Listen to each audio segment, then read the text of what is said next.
Good evening. Welcome to this episode of Paranormal Lens. I'm Jamie Widener, and along with my co-host Chad Thomas, um, we're back. How's it been a week already? It's amazing, right? I know. Yeah, time just it must be December because time is flying like crazy. Yeah, right. It's like it seems like things move faster, and I always I dislike this time of year because it's dark when I leave kind of thing, and it's dark when I come back, and you don't feel like I see the sun through like peeks in the windows at my office. I don't ever get to do much outside anymore. So it's like it's dreary already, and it's too soon for that. And then Christmas is coming, and all the stress and pressures of doing the right stuff for the right people, and all the extras that you have to do in the holiday season. And it's like wow, here we are. And it's the end of the year, and I get a little reminiscent. A lot of good stuff's happened this year. A lot of fun stuff, a lot of stuff we've done here, of course, but both of us personally and professionally. So it's like, you get a little reminiscent. It's been a year. Yeah, it's been a year. Right. Again. So we have a lap around the sun coming up. So anyway, how was your week? What's going on? It's been a busy week. A lot of things going on. I got to spend some time with my dad this weekend. That was nice. So it's always good. Cool. Helped him out. Did you do any investigating while you were there? I did not. So I was helping him fix a ceiling that had collapsed last Christmas. Here we are a year later, and I know. Things were okay, but it was like it needed to get done. So I took care of that. Got the trees set up, and my sister helped decorate. All those fun things. So, how about you? Good week?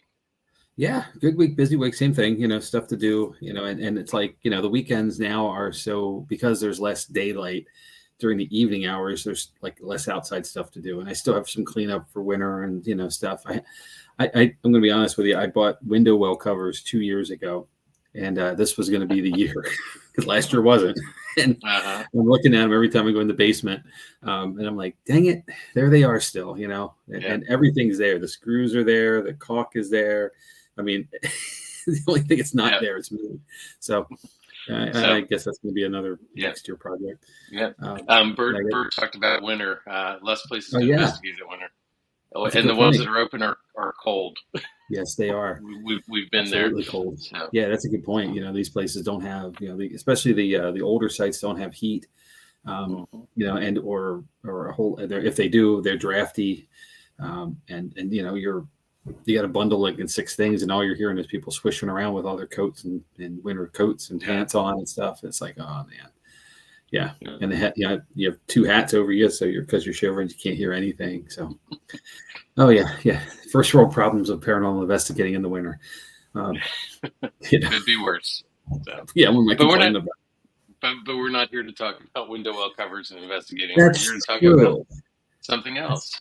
Yeah, we're gonna talk about the Jersey Devil, and Chad, for a very, very long time, there has been the conversation around what is the Jersey Devil. We know enough just off the. I think everybody has heard about this on the East Coast at some point or another. We've heard enough stories, that and they're all stories, right? Because it's kind of like it's been around for so long, everybody knows a version of it. So it's been whispered down the lane so many times. So I think what I'd like to start with is first is an image of the devil, the Jersey Devil. Okay. So all right, want me to bring that up? Yeah. Oh wait. No, wait. Oh, hey. Well, I guess we solved it. He's in the hockey team. Here, hold on a second. Let me get the right banner up then. There we go. Oh. All right. Well, that's it, folks. Good night, everybody. No, Jamie, you got to have more than this. Yeah, go Flyers, by the way. So exactly. Gritty. So, well, this is a good starting point, Chad, because the Jersey Devil has become so enamored in the culture, pop culture, at least in the New Jersey area, that the NHL hockey team is named after the Devil. They're the Jersey Devils, which allows us to get kind of get a starting point, because again, this has gone back quite a way. So actually, if you go to the next slide, next slide, this is our first one. So okay, all right. The backstory here is back in the late 1700s, a woman named Deborah Smith migrated from England to marry a man known as Mr. Leeds, Leeds. And there is a Leeds. I won't argue with that, Erica, at all. Mr. Leeds was a single man living in the Pine Barrens area of South Central New Jersey. They got married, and in the course of their marriage, they had 12 children. So, and unfortunately, either way you look at it, yeah, right. But no, this is not unusual for the era. I can speak to my family, and my grandmother, my paternal grandmother was one of like 14 kids living in Southern Virginia in a rural area, all working a farm.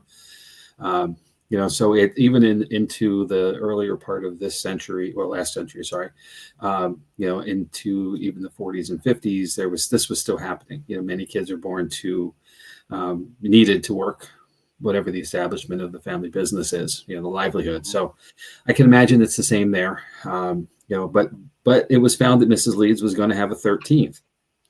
And when she was about to have that child, one of these things is said to happen. And there's a list. So bear with me. I'm going to walk through these all. When she found out she was pregnant with the next child, she said, if I were to have one more child, may it be a devil. Okay. The child devil was a result of a family curse. Okay. Mrs. Leeds was a Quaker, and she was pressed and refused to convert to another faith, likely Catholicism in the time and era. The clergyman trying to convert her was so angry, he told her that the next child would be the offspring of Satan.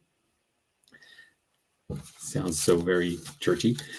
Mm-hmm. She invoked the devil in a very difficult and painful labor where the newborn became a full-grown devil immediately after birth and escaped from their house. It was said to have jumped out a window.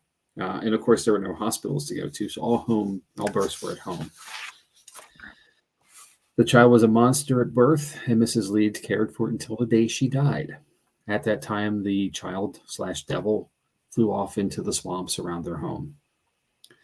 So I will put a disclaimer here, and Mrs. Leeds may well have given birth to a child with a birth defect, if there was a child at all that was born into the scenario of the 13th child in their family.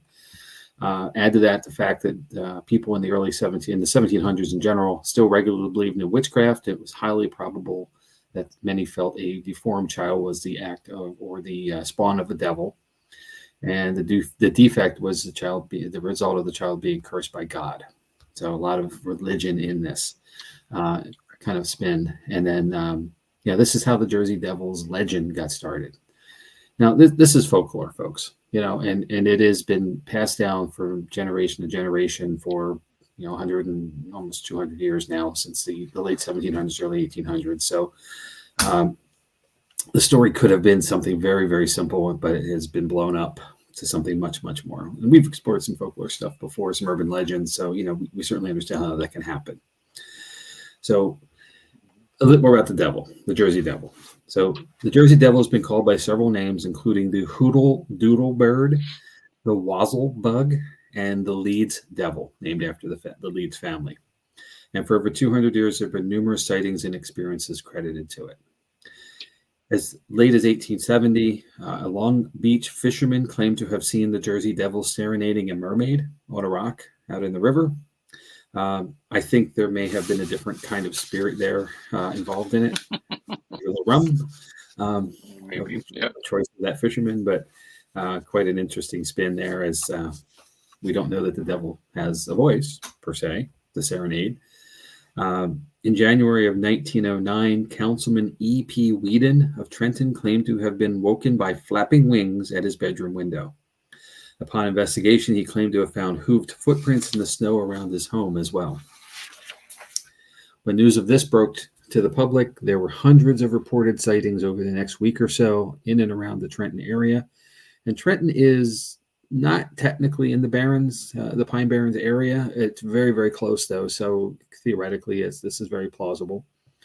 Then after that, reports came from eastern Pennsylvania and northern Delaware as well, of folks seeing and hearing the devil at night in and around their houses and homesteads.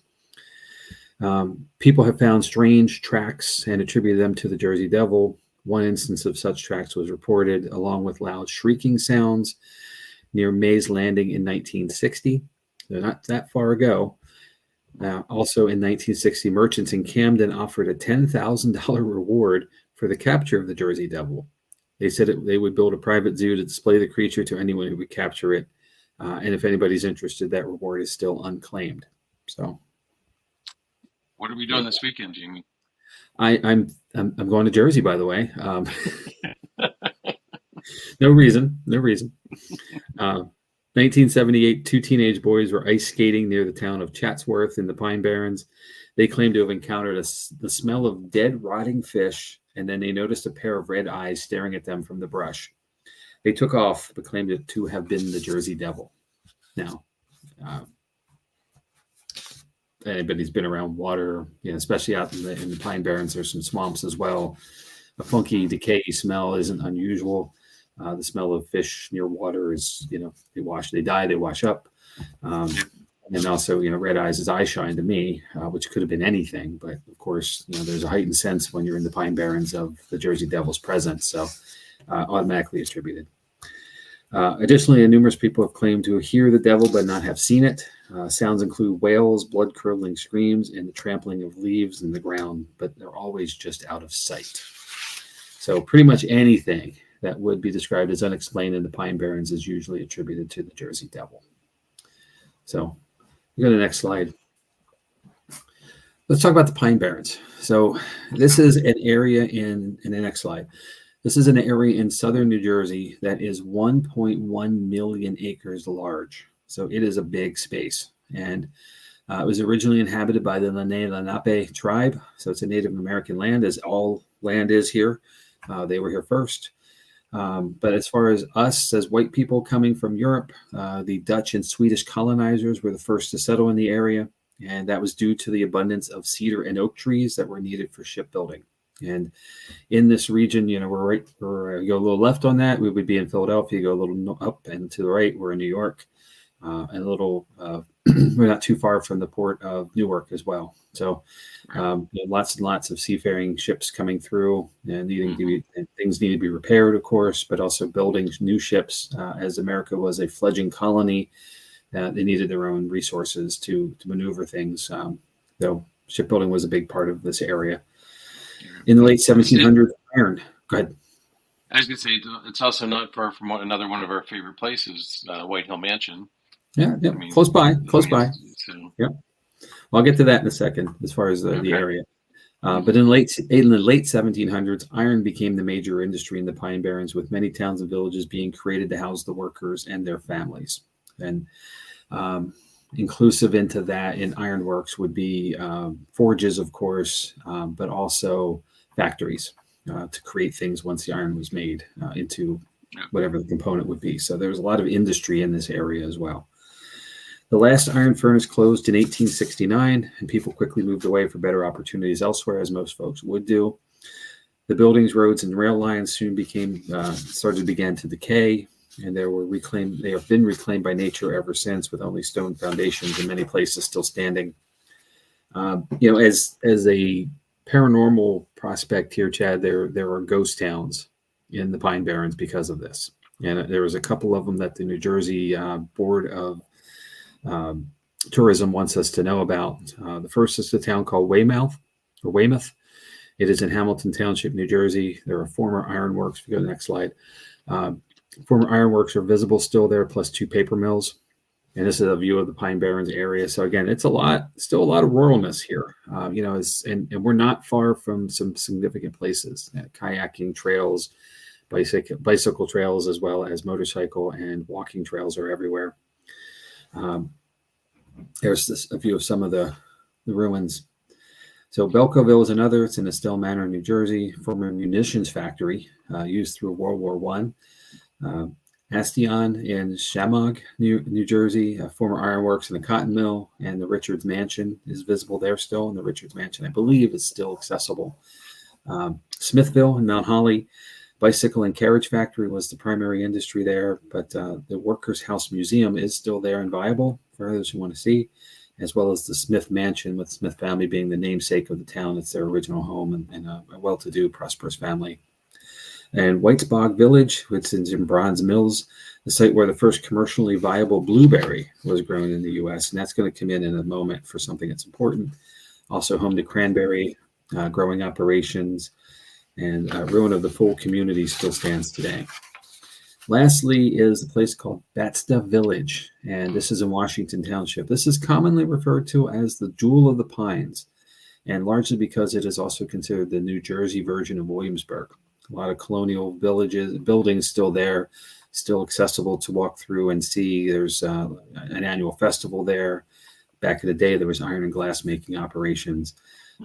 Again, the town has been preserved to near original conditions with a working sawmill still, and it hosts the annual Batsta County Living Fair each October, which brings in equipment and gear used in the era, as well as folks in period costumes and such. So it's quite a big event every year in the fall. So the reason that this is kind of like I bring this in is because, with all of the activity of things you can do, people have been through this area for hundreds of years now. The idea of the Jersey Devil, has been carried through everybody who's been there, and quite an interesting dynamic. And plus, add to that, there's lots of activity. The Barrens were once under the Atlantic Ocean, and because of the receding water, the soil is quite sandy, and it serves as a natural aquifer that allows for waterways and access points. You notice the kayaking image I had a while ago. Probably should move that forward some. Sorry. And the outside activity stuff. So again, people are out in the woods, they're running around, they're doing stuff on a regular, and they have access then to these spaces where lots of wild things still are. So, and obviously something we all can go and do and enjoy. So, a lot of things that could be happening here, right? It could literally be a devil, right? Plausibility, right? It looks like this guy. By description, this isn't a rendering from back in the day, but I'd like to present an alternative theory, and I'm going to give credit here to Mr. Tim Bergen from Jotniks, New Jersey. He and I chatted about whether that he and Erica had been through the Pine Barrens as investigators yet, and not yet, but I'm sure there's time, right? Like anything else. But he presented the idea of something called the hammer-headed bat, and if we go to the next slide. That's what he looks like. And this is a real animal. It's not native to North America. It is actually native to Western and Central Africa. And how it got here, if it's here, is quite interesting because, if we can think back to the era of the late 1700s, early 1800s, there was quite a lot of trade coming from Africa. Unfortunately, not all of it being commerce, some of it being people, unfortunately, with slavery. But ships would have been coming into the East Coast all the time. And the bat could have either been a stowaway on a ship, or it could have been captured and kept as either a resource or a pet. So let's talk about it for a second, though. So the hammer-headed bat is a mega bat. And you can see here by the size. It's very much like what we call flying foxes, which are a form of a bat. It eats fruits like figs, bananas, and mangoes, and can occasionally eat meat too. It also eats things like blueberries and cranberries, which are crops that are grown in the Pine Barrens. It's native to West and Central Africa. It can live up to 30 years, so that's quite a lifespan. And it is light brown or orange in color, so it looks a little funky. It weighs between 8 to 15 ounces, so it's not overly heavy, although that last picture looked quite large. It has a massive 3-foot wingspan, and that makes it the third largest bat in the world. It is only behind the golden-crowned flying fox with a 5-foot wingspan and a Madagascan flying fox with a 4-foot wingspan. So, that's huge. This thing, and if this thing were flying around your neighborhood back in the 1800s, 1700s, making some sounds that you're not familiar with and looking like it looks, it can certainly freak people out and think it's a devil. It certainly has that ability. Plus, I'm going to echo what Albert said here. Holy crap! Yeah, yeah, and it flies at a speed of up to 60 miles an hour. So it is fast. It's large and it hustles. So and it's creepy looking. So the theory This alternative theory would go to say that the bat or bats may have been stowed away on a ship heading to America from Africa. It could have just, take a ride with us, or it could have been brought over as a food resource for the trip. In Africa, the bat is considered a pest because it eats crops like mangoes, figs, bananas, other fruits, crops that humans eat as well, and of course crops that may be limited in resource. So, in a lot of times, it is considered what is called bush meat, which would mean that it is an edible bat. It's used as a food source, and because of that, it could have been captured and caged and brought over just in case the foodstuffs that was on the ship ran out as a resource. Of course, they arrive here in the New World, in America. I call it the New World like it's the 1400s, here in America, and they have no need for it anymore, so they just let it loose. And where does it go? Places where there's food, right? So, given the proximity of the Pine Barrens to the ports of Newark, Philadelphia, and New York, the bat could have migrated easily. There would have been enough food resources to suit its diet and sustain it. There are no natural predators or enemies to this other than hawks and other large birds of prey. So it would have been near the top of the food chain overall without any issue. Given the 30-year lifespan, it could have been spotted many, many times through the years. They make a sound of screaming sound as far as their call, which is, it's a lot of the times what's on the unexplained sounds that are heard in the Barrens, and it's really, really creepy. So I'm leaning here more so than anything that this is a likely suspect to what the Jersey Devil really, really is. But again, because we don't have any documentation, and of course, we didn't have cameras and cell phones and stuff to take quick pictures back in the 17 and 1800s, even up through, most of the 1900s, people didn't have cameras readily available. Then it could be anything. But this handsome devil here, all dressed up in his finery, is harmless. It really is. And it is not out to get us in any way, shape, or form. And it doesn't belong here. And it is, just trying to make a living. So whether it actually, if this indeed happened, it is likely that it would have migrated itself south in ways because it would not be accustomed to the East Coast, central East Coast weather. It is much more of a tropical area for where it is in Africa. So I'm imagining it would have headed south down the coast if it were here at all. So hence also why it's not been seen in quite a few years. So that's my book. That seems like a logical explanation to me. I love the story though. I do. I really do.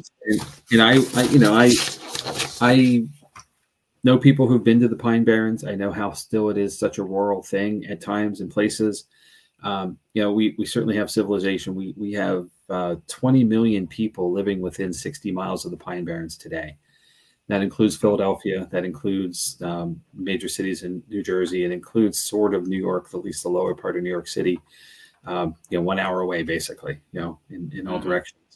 So we have, if you've ever gone from Philadelphia, or we are here in South Central Pennsylvania. We cut through Philadelphia to go to the Jersey Shore. We've gone through the Pine Barrens. So there are highways. There's exits. There's stuff everywhere. We've modernized. We've taken over a lot of stuff, Cape May included. You're heading down to the shore. So a lot of us have been through the Pine Barrens and not even realized it through the years. And in that, with modernization and with our sprawl and spread, if this were here then, it's likely been pushed away as well, simply because we've taken down habitat and resources. Right. So. And it could have just died off. It's not a native creature to America. So if a few came over, it's likely they could have spawned some offspring here. But eventually, I think without any kind of consistency, they would have all passed on by now too. So 200 plus years. So yeah, I mean, I could see a couple generations, but like you said, the climate's not right, so they probably would have worked their way south. Yep, I would hope so. And not come back. Yeah. So. Yep. And the interesting thing is that there have been no remains found, at least not to date, of anything like this in the Barrens. So that leads me to believe that either A, not there, right, or B, that it has migrated, or it's just not been discovered yet. Again, there's still plenty of rural areas that people have Right. minimally traveled through.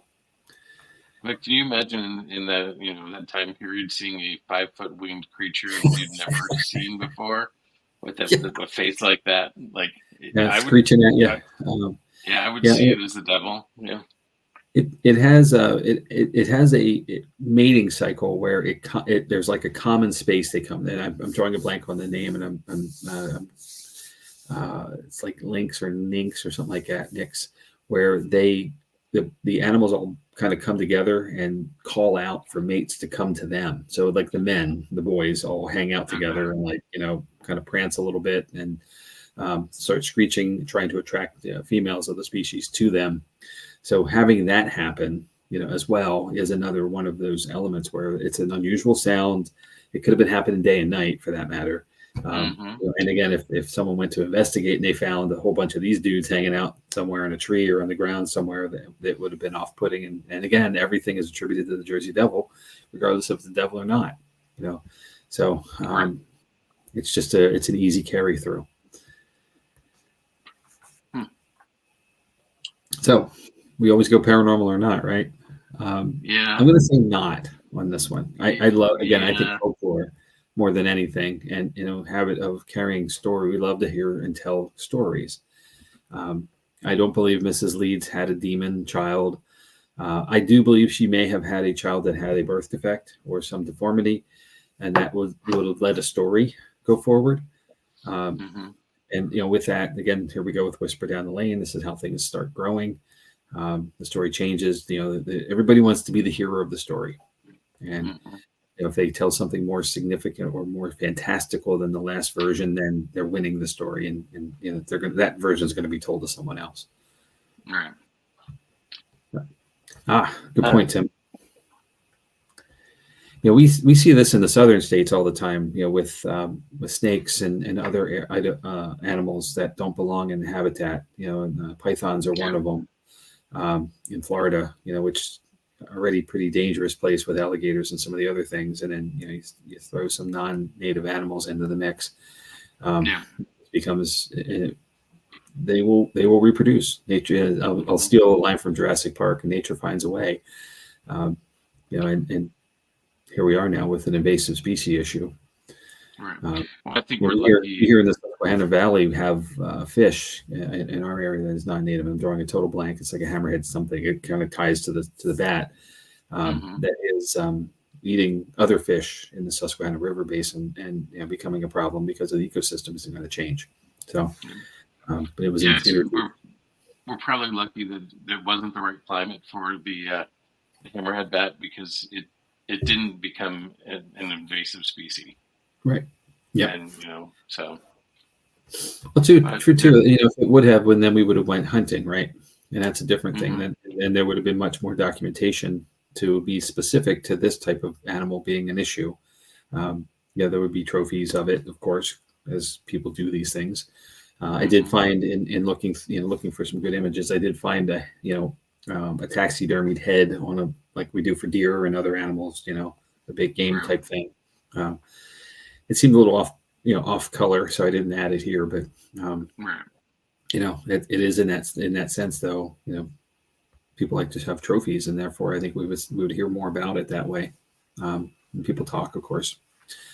So yeah, I'm not sure where to go as far as whether it's here or not. It was here either way, but it seems the most likely alternative to go with. But it's a good folklore story, and one that I hope continues, because it is sort of a cool story, and and we always were, that time we're looking for explanations for things that happen.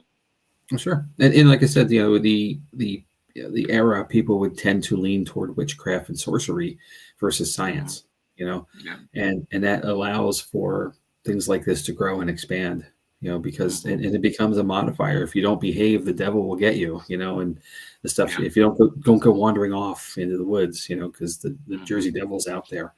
So it's like Krampus last time. It's a behavior modifier. To scare our children straight, if you will, and get people to behave the way we want them to. So I can get that too. I'm going to tell that to the kids, actually. Do your homework, or the Jersey Devil's coming to get you. I don't think it's going to work. No. You're not afraid of me. Any of these stories. So, well, I appreciate the opportunity to share this little bit of it all, and you know, if thanks, Tim. I you know, there's a lot of variations of this for fun as well. I saw one the other day with a Star Wars toy that was a trooper and sitting on a toilet seat, so it was a trooper on a pooper. Whatever you feel, you know, it's out there. And that's a wrap, everybody. Thank you very much. No. We should have stopped at the mascot, right? It's all been downhill. No. Anyway, so yeah, and it is that, you know, that idea that we have modifiers and behavior controls to, you know, kind of angle kids specifically toward the behaviors we want them to do. This would have been no different in the time, you know, and much like Krampus last time in the last episode, you know, if you're not good, you know, if you're good, St. Nicholas will come and you'll get your treat. But if you misbehave, Krampus will come and switch you in the night or drag you off to the creek, or worse, to, you know, to his lair and eat you, you know, like putting the, oh my gosh, fear into, you know, to behavior modification. If you're bad, you get punished. So you need that yin yang moment. There's no yin here or yang per se, but, you know, just the idea that we want to make sure that you don't go do stupid stuff. Right. Kids do stupid stuff no matter what we tell them, right? So. Well, Jamie, we do stupid stuff no matter what. Talking about kids, man. Kids. Oh, okay. Yeah, we do. We certainly do. Anyway. Well, thank you for putting this together, Jamie. You did a good job. You know, it's an interesting story, and like I said, I hope it keeps going down through generations, especially those living near the Pine Barrens. You got to keep this alive. So yeah, absolutely. You know, and you know, you mentioned White Hill. You know, White Hill is just a little bit outside of the Barrens. You know, but you know, and I think we could next time we're out there, we could explore that a little bit for the proximity that they have. You know, whether the stories carry forward to them on their their western side of the state. You know, they're right at the Delaware River, so they're just a bit outside. But, you know, like I said, you know, 20 million people live within 60 miles of the Pine Barrens. So, you know, we've all been there in some way or another, you know, even passing the corridor 95, heading up to New York. You know, you touch it there a bit. So, you know, we all have to keep our eyes and ears open just in case. Well, never know. Now that you've opened my eyes to some of it, you know, I'm definitely interested in looking at the historic sides of it, some of the ruins that are there, and you said there's a museum village, or yeah, there is. It is. Let me get back to my notes.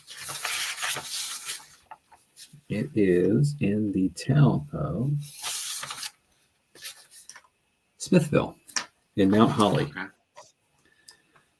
So, you know, I think maybe we have our first ever Jotnik's Paranormal summer camping trip coming up this summer, don't we? You know, I don't think we ever look at making this up. The team was gonna be like, "What the hell are you talking about?" But wouldn't that be fun? We take a long weekend and head out to the Pine Barrens, set up camp somewhere.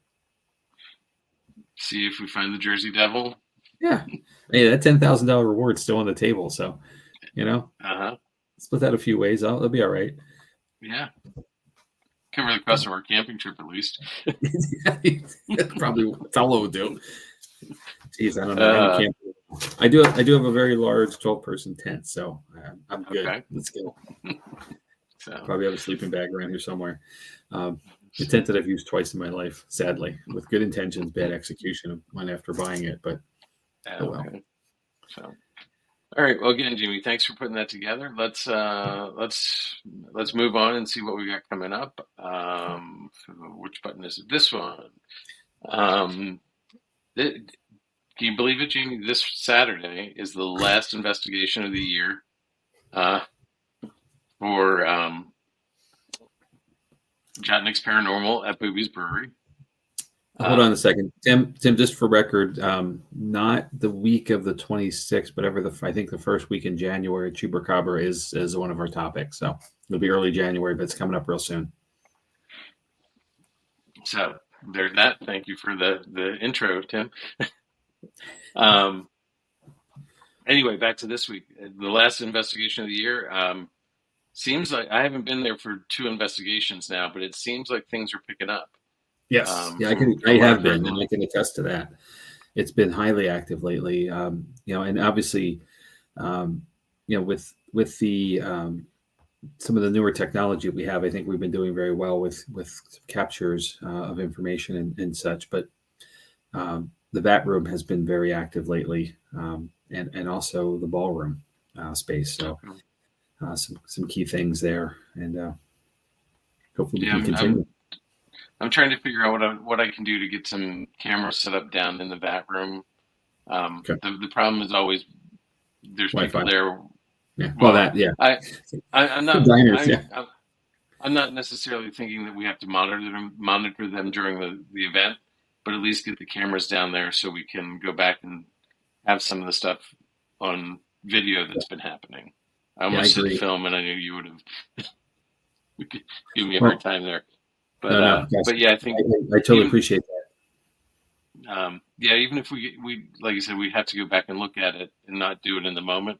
I think what's been happening would be nice to start documenting some of that. So Yeah, we had um, that conversation in our pre-meeting last time of the need to expand our video capabilities, and make sure that we're all accessing some technology that will allow us to do that. We all carry phones, of course, but having a phone up and ready at mhm, the time, having a static cam running or something that could sit down and run while we're in the space. We rely on our phones for other stuff too. Some use as a voice recorder. Some have the Spirit Tracker app running that we're mhm, testing. So it's not always easy and convenient to get the phone up quick enough to experience something. So um, yeah, having that steady cam set up would be really fantastic. So I have a couple thoughts on that. We could talk more Saturday as we get there. But I think we have some okay, workarounds we can do um, okay, using that space at least. all right. Um, we don't have the schedule for next year. I know Yeah, Missy and I Jerry think are working on it with Sam, so hopefully yep. we'll be able to get that posted soon. We will be back. I promise you all that. Yeah, We'll be back in January and on from there. So just I'm sorry we can't share dates quite yet, but it should be very soon. yeah. Um, So, and then for Paranormal Lens, um, next week we have Ron and Lourdes. You're Yes. excited about this one, aren't you, Jamie? A little bit. I'm bouncing, but it's okay. I'll be fine. The Staticom project. I'm really excited for it as well. I've been in touch with Ron. He's actually he's been talking us up, Jamie. I Oh, watched his oh, podcast last night. okay. He's on Monday nights. I forget what it's called, but he's on Monday nights at 9 o'clock, and definitely worth checking out. But he's been giving us some credit and some kudos. He's really looking forward to talking to us next week.